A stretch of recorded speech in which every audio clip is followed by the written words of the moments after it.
Hello guys, welcome to Pixup. So here we are guys, meron tayo para for today, isang colorful iGame GTX 1070. Okay, so bihira lang ako makapag-refer nito guys. So try natin i-check. Wala naman sinabi yung customer natin kung ano ang problem nito. Actually, sinend sa atin ito, tatlong klaseng GPU na iba-iba yung kanyang series at brand. So sabi ng customer, unahin daw natin itong 1070 niya.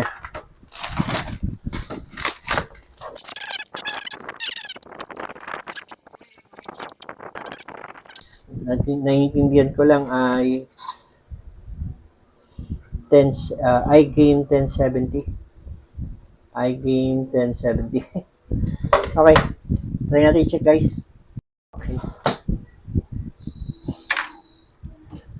Of course, this is ang checking tayo guys.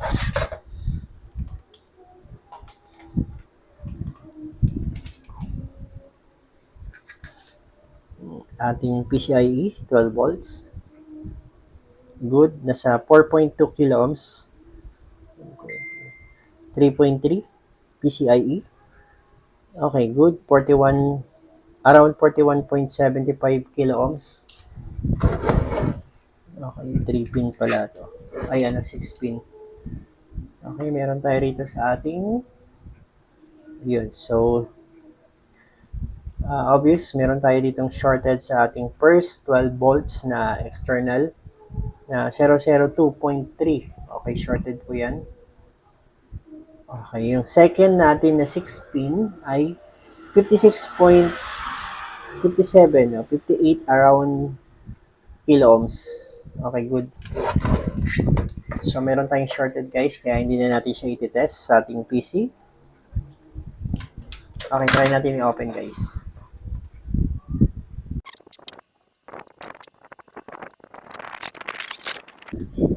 Yung kakaiba rito guys, makikita nyo, meron siyang button. Siguro ito yung reset button ng ating BIOS. Oh, may button siya. Oh. Galing okay.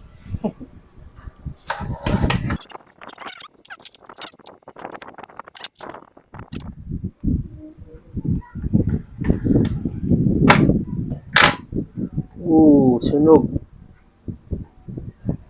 Kita nyo guys. Sunog. Diba?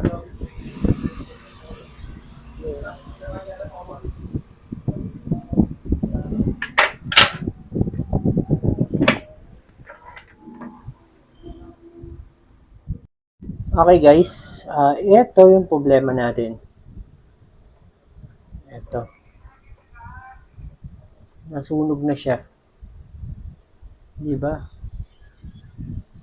Lapit nga natin para makita nyo. Nasunog na siya guys.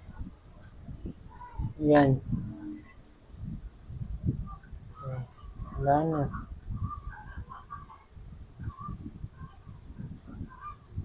Nasunog na tong PCB board na to.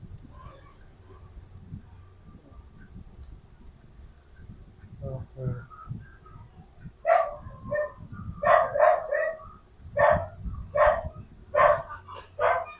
Pati ito. Meron tayong problema dito.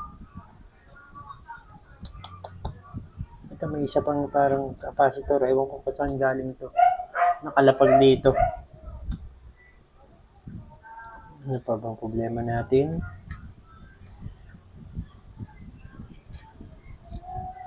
Wow. Mass distraction. Lahat ng capacitor sunog. So why? Ba't nang happy? Ba't nangyari yan? Sira na rin to. Ito yung ating driver papunta sa ating MOSFET. Ito ay dual MOSFET. Dual MOSFET to. Ito yung ating driver.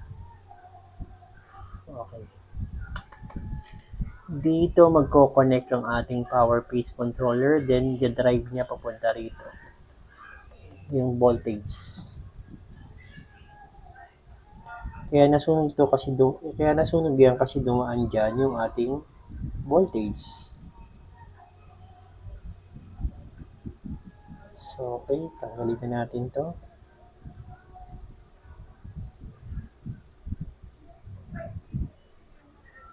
Linisan natin, guys.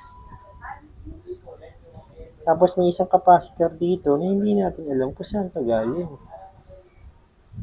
Di ba? Saan galing tong capacitor na to? Saan galing to? Meron bang ibang capacitor dyan na natanggal? Wala naman. So, saan galing tong capacitor na to? Di ba? Hanapin nga natin. Itong UP166Q ay ito ay driver MOSFET. Ay sorry, ito yung ating driver controller phase papunta sa ating memory. Ito naman ay mga power control. Kasi meron silang switch. Meron silang fuse. Meron silang fuse, power control to. Power control management. Dapat itong nasira yung fuse bago nasira itong mga ito. Ano nangyari? Siguro isa dito sa fuse na to ay nasira na. Okay. Worry lang ako saan galing tong capacitor na to. So, itabi muna natin to. Itong mga to, di na natin kailangan. Obvious na yan, sira na yan. Ito.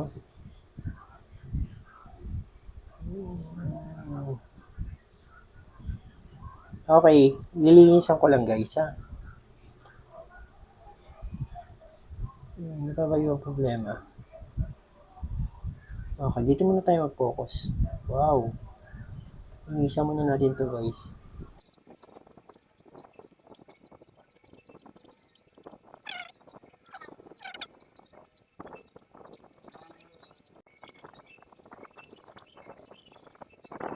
Mag resistance checking guys. Okay. Tignan natin kung okay pa. Okay, shorted to the ground. Shorted to the ground. Okay. Shorted din to.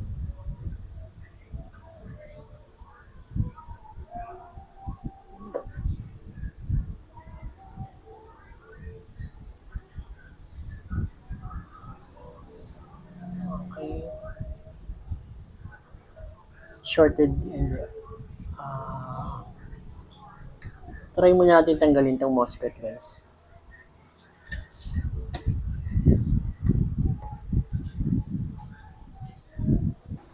Okay, takpan natin yung mga capacitor, baka lumobo. Okay, then takpan din natin to sa kabila. Okay. Now, okay na.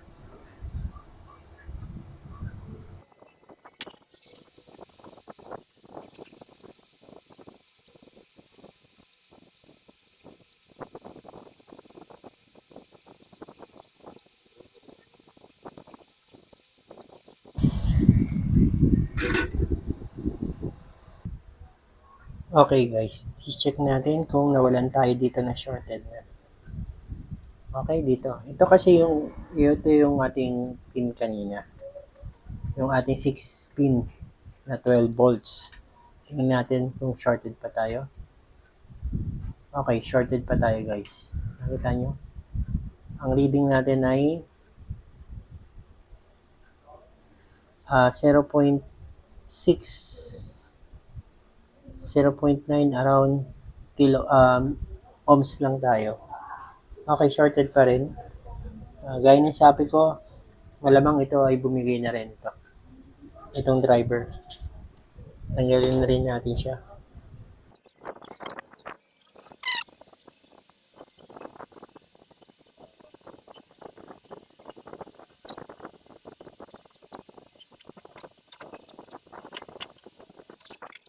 Okay guys, try natin ulit i-check kung meron pa tayong shorted. Okay, dito tayo sa ating ano. Okay. Shorted pa rin tayo, guys. May shorted pa rin tayo. Malamang kasi dito sa baba yan. Dito yan. Okay. Okay, shorted tayo, guys. 007.5 ohms lang to. Okay. Anong problema natin? Tinanggalan natin siya. Posibleng shorted din to. Pwedeng may shorted. Ito. Hindi. Hindi. Posibleng shorted din to o ito. Okay, i-isolate lang ako, guys. Pabalik tayo, ha? Okay, guys. Nag-isolate ako. So far naman is good tong mga ibang MOSFET. Good pa rin naman to. Except dito sa area na to. Nag-worry ako. Dito nang gagaling yung shorted natin eh. Obvious naman kasi dito nanggaling yung sunog. Usually yung ginagawa dito, guys, para may hiwalay natin yung pad na layer doon sa negative at positive. Inaano to eh. Ginagrind natin. Ginagrinder natin. Yung pinupudpud natin yan. Okay. Ang problema, wala akong may hiraman ng ganun, guys. Pero try kong gagawa ng paraan. Try natin gawa ng paraan, guys. Okay? Try natin gawa ng paraan. Wala tayong grinder, kaya ito gagamitin natin. Try natin tanggalin yung sa harapan. Ay, sa ibabaw.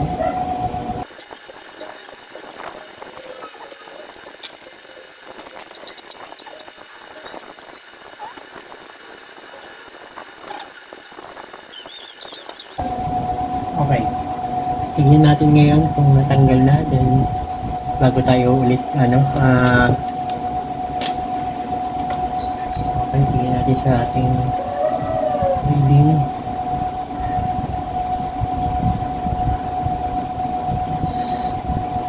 Okay, nandun pa rin.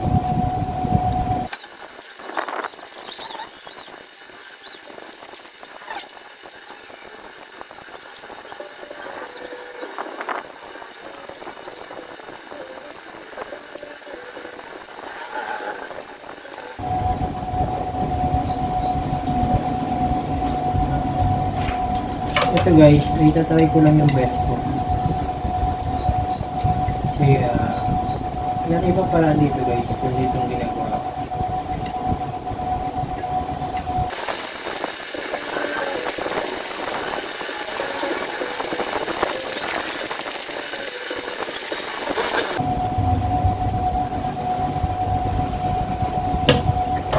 Okay, check natin.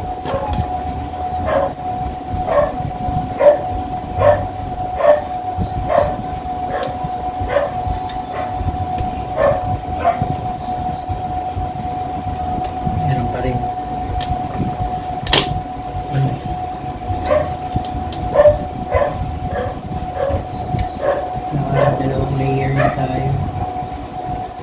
Hindi na ako sure kung ano pang susunod dito.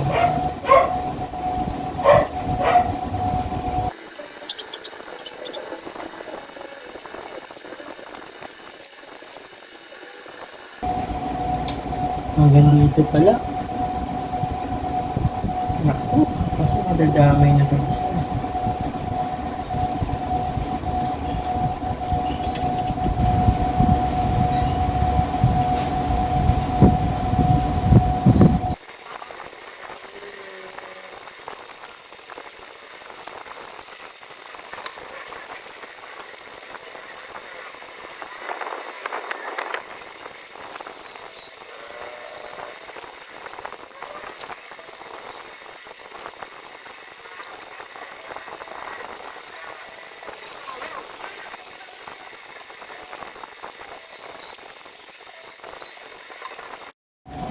Okay, guys, dito yung tinring natin mag thermal camera.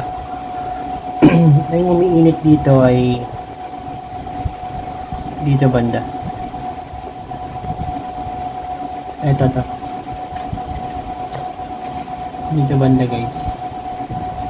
Dito to. Siguro kailangan din natin patanggalin ng muna. So, wala nang ibang paraan guys, kundi talagang kailangan natin pagpaklapin. Hindi ko na alam kung anong next nito.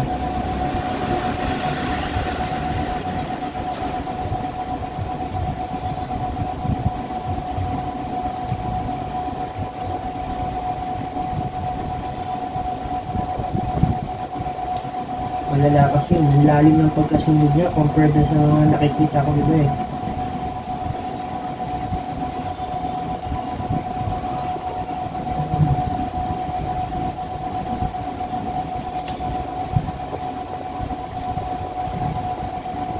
Hindi nga ako madami sa kabilang side.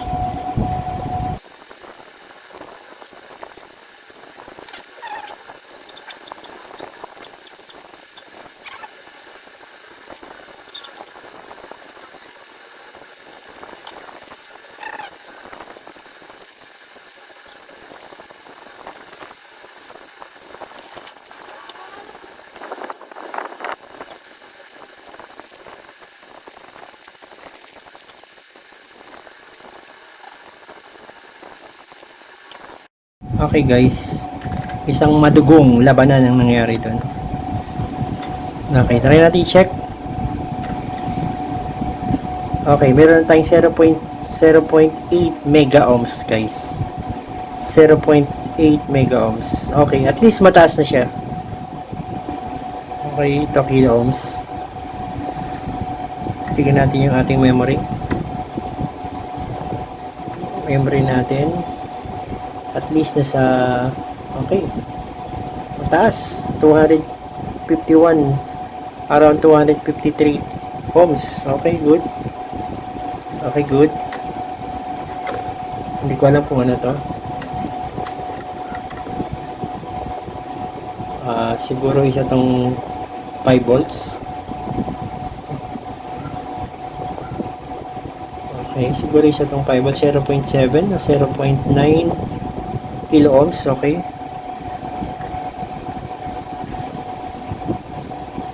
Okay, isa tong 228 ohms, siguro isa tong 1.8 o 0.9. Okay, hindi ko alam kung ano itong mga to, kung anong ano yan, pero isa yung power pace safety power pace controller, safety controller. Yan, dalawang yan. Okay, try natin mag-inject ng voltage guys. Okay, tingnan natin kung may mga voltage na tayo.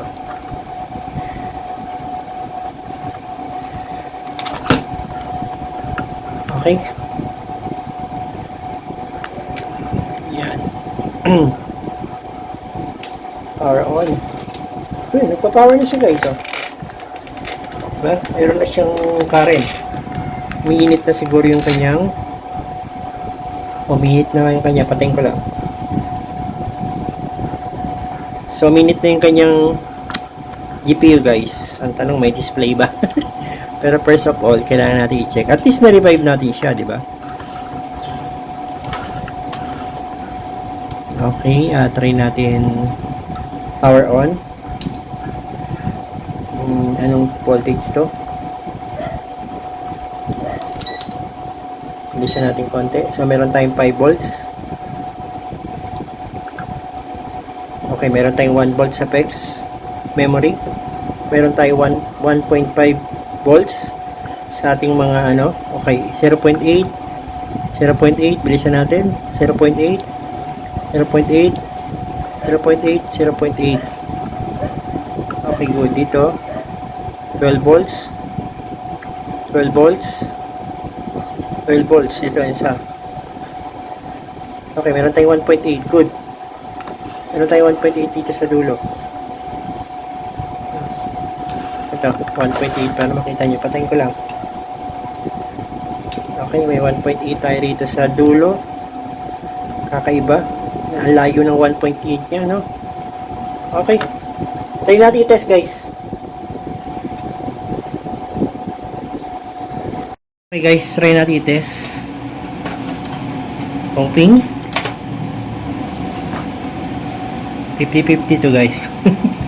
Hindi ako sure, pero I try my best. Tingin ko naman magdi-display yan. Okay. So, walang display guys. Ayun! Display oh! Diba? Display siya! Display siya guys. Power off natin. Isa pa. Hindi pwede natin patagalin kasi baka masira yung GPU. Okay, no signal. No signal daw. Okay, okay. Come on. Come on. Yun. So, nakalagay naman bias as detect unsuccessful post. Sa ano ko yan? Sa mismong PC ko. Okay, patayin natin. Good, good, good, good. Okay.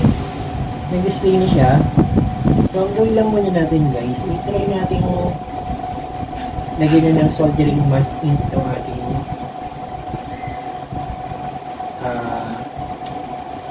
hinukay. Para maging safe naman siya.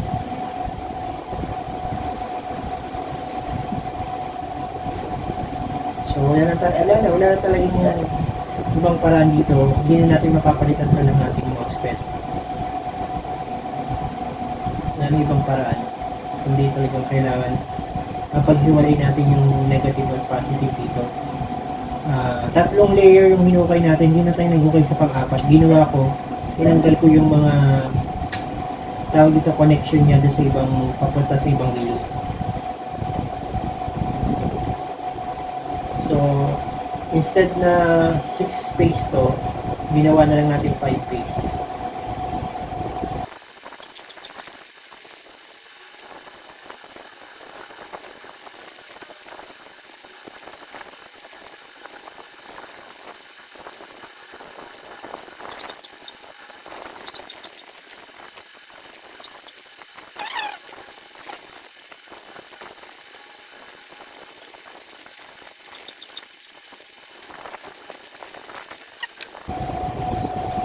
So, ito na siya guys.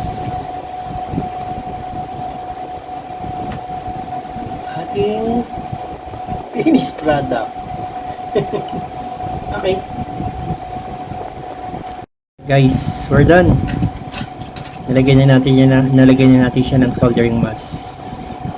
Kulay blue yung ink natin. Okay. Then, try natin i-check again bago tayo mag-assemble.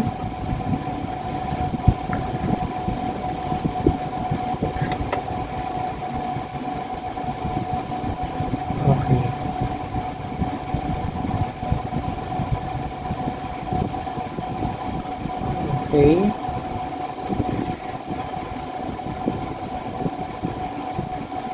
Okay.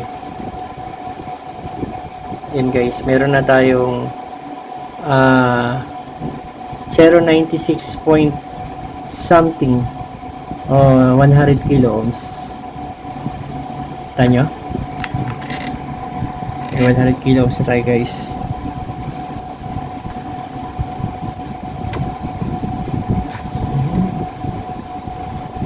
Okay, try natin.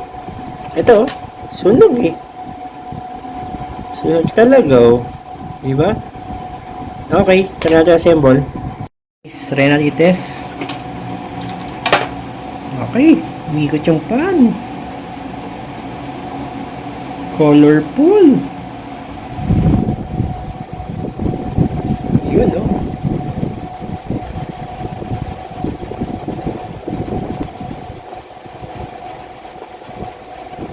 Mag-loading kaya yung ating Windows. Try natin guys yan. Click natin. Para tayo mga okay guys, restart ko lang kasi hindi na-detect yung kanina yung kanyang driver. Then restart ko. Try natin i-check guys. Okay, control panel. Device manager. Okay. Hmm. Ayun, NVIDIA GeForce GTX 1070. Okay, properties tayo. Okay, this device is working properly. Okay. Okay, try natin i-check guys yung ating tech power up.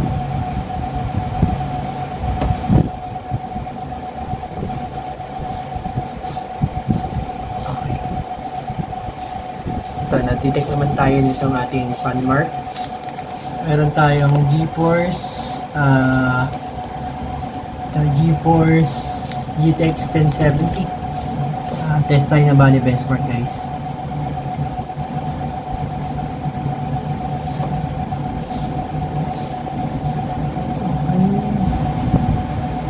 Power tech natin. Tech power, NVIDIA GeForce GTX 1070, K8 8192 MB, 8 GB. Bandwidth niya is 256 bit. Ito. Okay, ang ating GPU clock, okay, normal naman. Brand natin ay Colorful.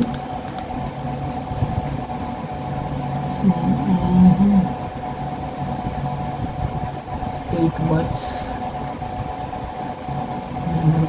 GPU loads 1%.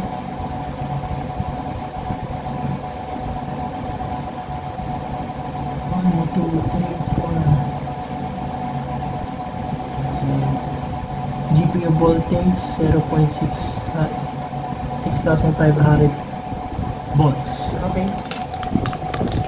Try natin guys mag test. Gamit tayo ng Bali benchmark. Try natin mag test ng extreme. Okay.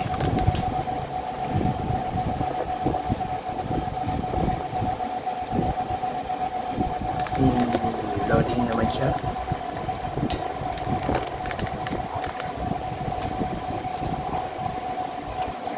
Okay, try natin mag-benchmarking. Okay, meron tayo guys dito na 18 scene na kailangan natin munang matapos para makita natin kung normal ba yung APS natin. Now, meron tayong 2 over 18. So, 18 yung tatapusin natin.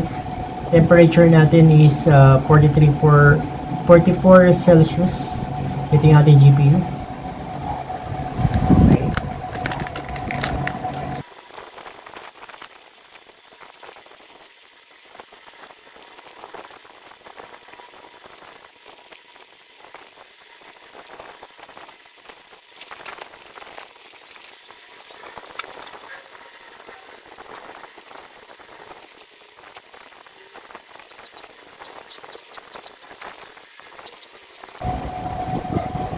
Okay guys, after 18 scenes na ginawa natin, lumabas na yung result ng ating FPS. Normal yung ating FPS, 78.2. So maximum dapat at least nasa 120 to 150. Okay, good. Yung ating maximum FPS. Tapos yung ating test is Extreme HD guys, yung pinakamataas natin, ultra na yan. Tapos ito yung ating GPU, NVIDIA GeForce GTX 1070. Okay, temperature natin guys ay 66 Celsius. Okay, napaka normal, napaka healthy ng kanyang GPU guys. So yun. Okay guys, thank you very much for watching guys. God bless po. Bye bye you. Thank you po.